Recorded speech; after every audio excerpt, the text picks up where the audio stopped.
Il est l'un de ceux qui a le mieux saisi la couleur des villes américaines, le photographe Joël Meyerowitz. Il a commencé à arpenter les rues de New York en 1962 et va donner rapidement à ses clichés une puissance narrative. Dans le livre « Rétrospection », ces textes passionnants accompagnent ces images pour livrer le cheminement esthétique d'une vie. C'est intime et singulier, la mémoire d'un grand photographe de 80 ans, par Mathieu Caburet.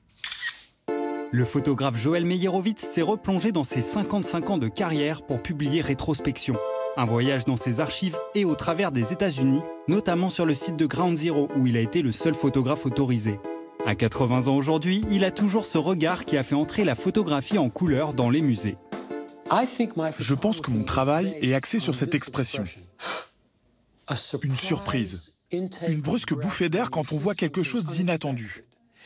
Et quand vous respirez, comme ça, c'est une inspiration, même une pure inspiration. Et la photo est parfaite pour capturer une surprise en un clin d'œil. Dans les années 60, Joël Meyerowitz découvre la presqu'île de Cape Cod. La lumière qu'il y capte marque un tournant dans l'histoire de la photographie. Désormais, la couleur aussi est un art. Quand j'ai commencé il y a 55 ans, le noir et blanc était la forme artistique. Mais je n'y connaissais rien.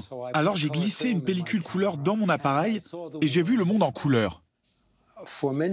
Pendant des années, j'ai joué les missionnaires en essayant d'expliquer ce que signifiait la couleur.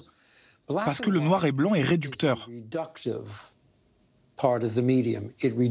Ça restreint l'image à des formes, de la lumière ou de l'ombre. Je préfère la couleur, parce que c'est plus descriptif. Ça raconte plus de choses sur tout ce que l'on observe grâce à la couleur. En 1962, c'est la rencontre de Robert Frank qui change sa vie.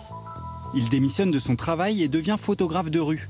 Il pose alors un regard différent sur les grandes villes américaines. Je quittais l'innocence de mes 20 ans et à cette époque, c'était la guerre du Vietnam.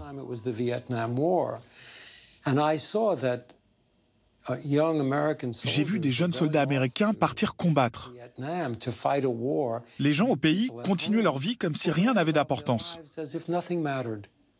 La guerre était loin et je me suis demandé comment est-ce possible. Ça me paraissait important d'étudier comment l'Amérique se comportait parce que c'est un pays un peu bordélique. En 2001, il prépare une exposition de vues de New York. Son atelier est rempli de photos dans lesquelles les tours jumelles sont omniprésentes. Lorsque le 11 septembre, il apprend que des attentats ont eu lieu, il se précipite avec son appareil photo. Le maire a dit « photo interdite ».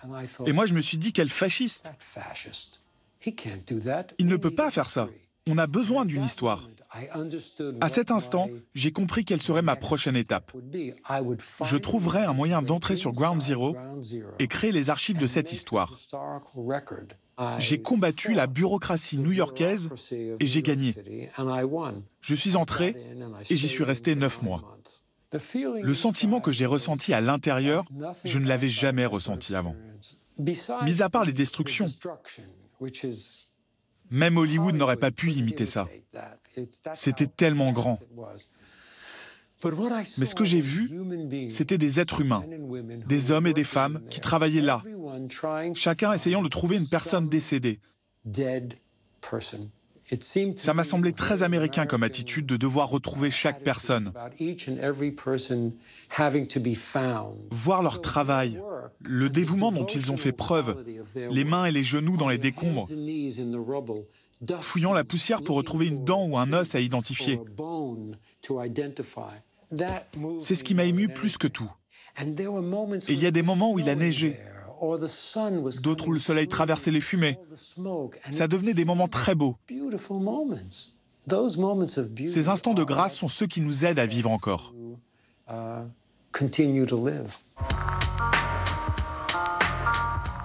La plupart du temps, on erre, on est un peu endormi, vous savez. On est occupé avec nos téléphones, on doit aller quelque part. Alors quand quelque chose capte mon attention, je suis là. Et c'est ça dont je rêve. Un nouveau moment de pleine conscience.